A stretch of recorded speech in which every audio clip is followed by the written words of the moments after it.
Ava Raposa is a top 1% community builder on Skool who teaches what she calls the soul-first CEO approach. The first piece is always going to be connection, but connection never ends. In this video, I talk with Ava about how she balances following your passion with doing the hard work of being a business owner and why she believes that traditional marketing frameworks will never beat authentic human connection. It's fun. It's fun to build business in this way. It feels good.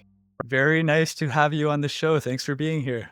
Thank you. It was a very happy treat today. So you are the soul first CEO. You're doing stuff that brings together that tension between doing the hard work of being a business owner, but also being able to do things from your soul, from your passion.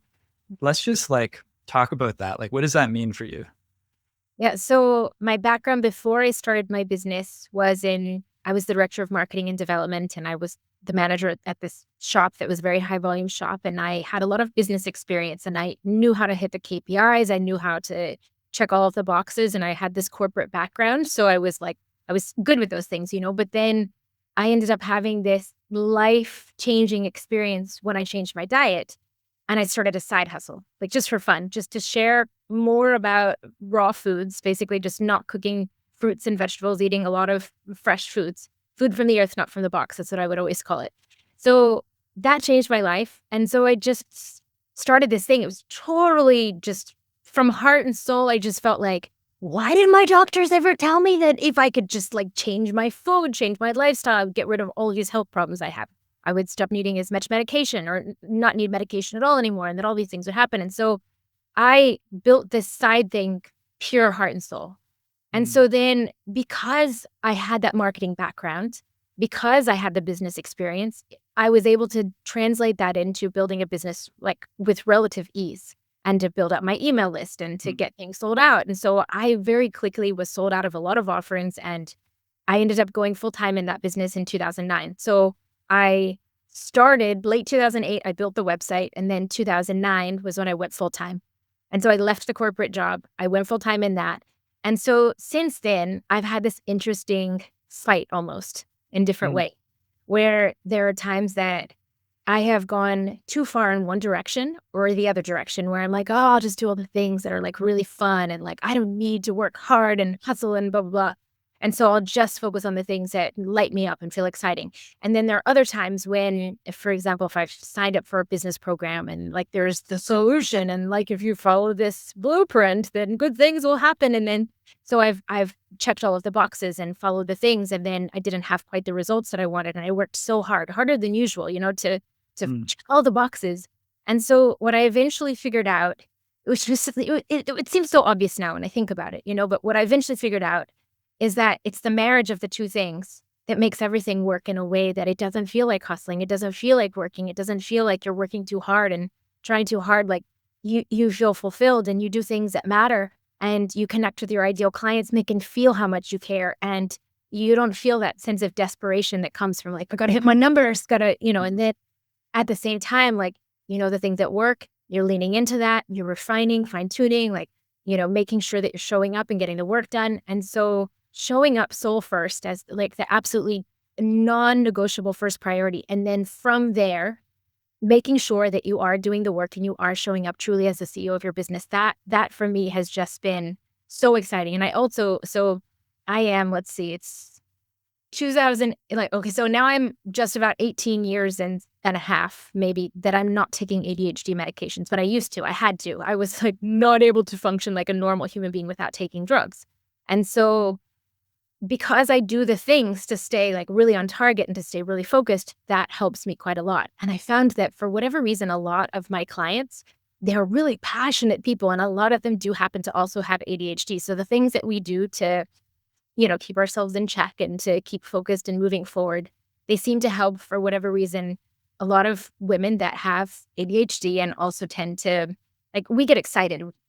We tend to be the kind of people who have these ideas and have the ability to hyper focus and make some magic happen, but then following through and continuing and being, persevering until you get to the finish line or some kind of finish line and make the progress. That's also non-negotiable. You have to keep going until you have the clients and are building out whole programs, not just thinking about it and getting the domain and like having the opt-in and then like the before it, you know what I'm saying? So yeah, I think I think I answered your question.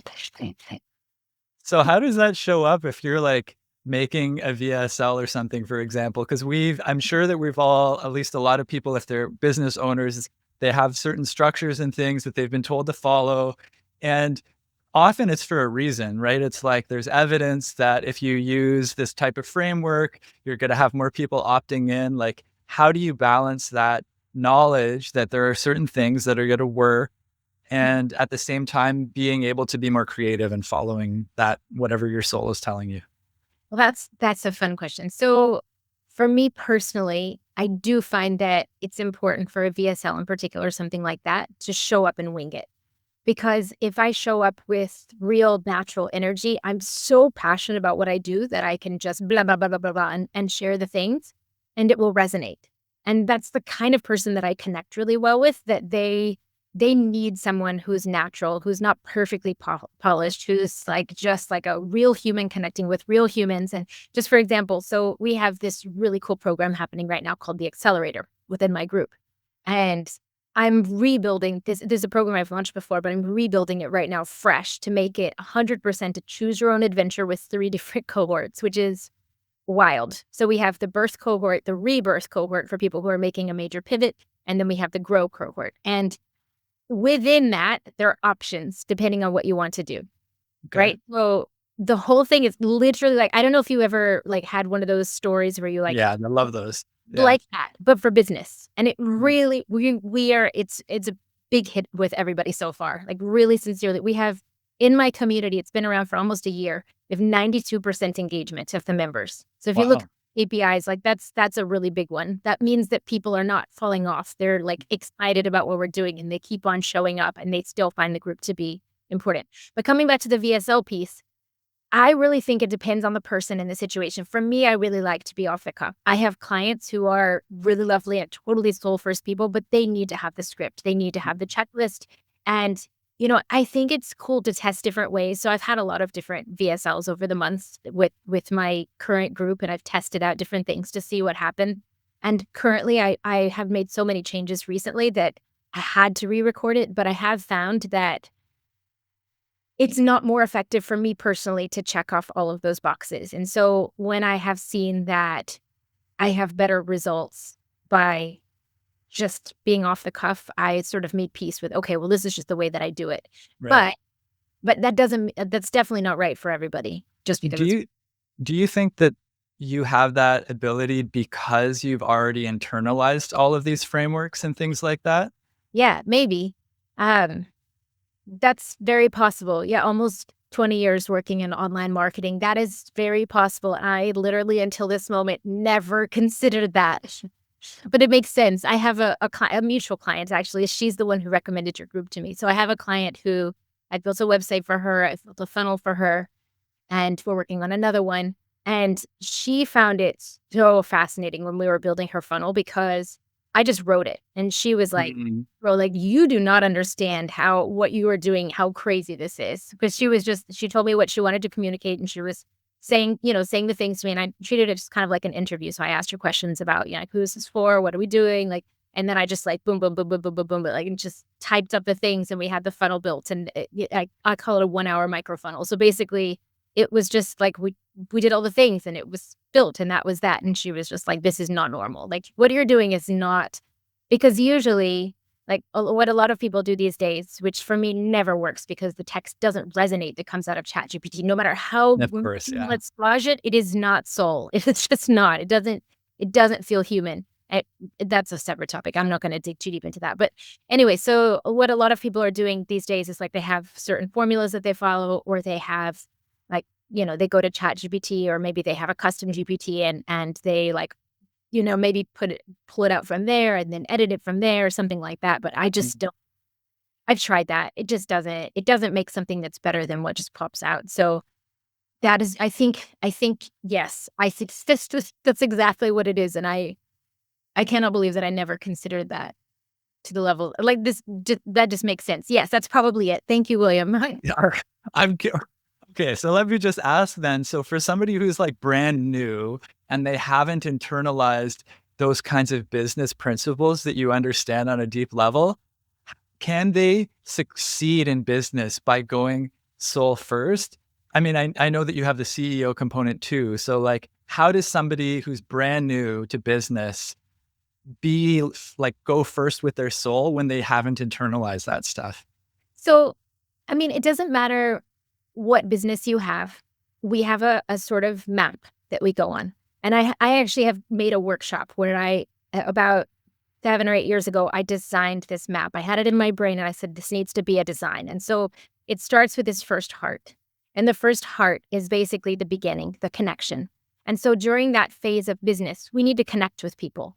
We don't have to know everything about marketing to connect from human Mm, to human. And so that first heart they're not clients yet, but they're connections. Now, can we walk around and send people DMs and have dollar signs on their heads and have that work out where we're constantly sending cold messages? No, like we actually have to use connection as the currency that matters in a business where we need humans to trust us as a human who, mm, value and can offer something that could make their life or business better.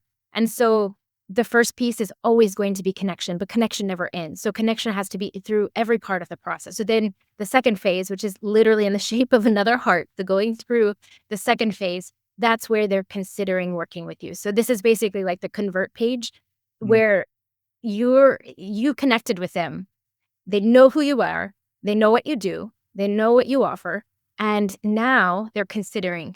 And so you've got to convert them if they are the right fit to make it from one side to the other side. And then the final piece is just being a client. And so I also think that the best, the gold is when a client becomes a loyal client. So that loyalty bit, but that stems from connection. So when we're building a good, solid, long-term business, we don't have to know everything about marketing. We don't have to know everything about all of the boxes to check. We don't even have to check most of the boxes, but we do have to have solved some kind of problem in our lives, in our mm, businesses, and to be in a place where we can help other people to do that as well, either through a service or a coaching or some kind of offering of any kind. And so we are capable of helping them to solve that same problem. And then they trust us enough and they pay us for that. They have a good experience. Then they want to keep working with us. So at this point, I have clients that I have a teenager. I have clients that I've been working with since before she was born. mm. And so in my raw food business, they worked with me in one capacity. And now like some of them I've built them websites and they're in my group. And it's just like so fascinating how important it is and how much long-term value it has to build Mm, relationships. mm, So I think that this is sometimes where somebody has either beginner's luck or like they just seem to have more success than would make sense because they don't have the business experience, but they just like get out there. I just had tingles thinking about this. They get out there and they resonate with people and they connect with people. And even though they don't know how to sell, they sell. And even though they don't know how to do this or that, they do the things and they just sort of like show up. They're like stumbling through it. But mm, that's because they have the things that matter. They solve the mm, problem. They know how to talk about it because they talk like one human to another, and then the people get it, and they're connecting with, real, solid, valuable, caring about the other people connections. And then sometimes that naturally turns into a sale or turns into someone who can test out the new thing, and then that person gets excited. The amount of business that I get from referrals is insane. Most of my current new members of my group are mm. coming in from referrals. So I do the affiliate program within Skool, and I keep on raising the price. And the truth is that because I've now added the accelerator program, which is something that I should be selling for thousands of dollars, and that's now included within the group. So now the value is higher, but Mm. it, it's just like people are just sending people to me and they're just signing up and then they show up and I'm like, well, the no friend. And because I already have such a deep connection with the first person, they'll tell me about the other person, they'll welcome them in. And it's just like, it's such a sweet, sweet thing. And it's fun. It's fun to build business in this way. It feels good. I love it. Thank you so much for this conversation. Thank you. It's been lovely.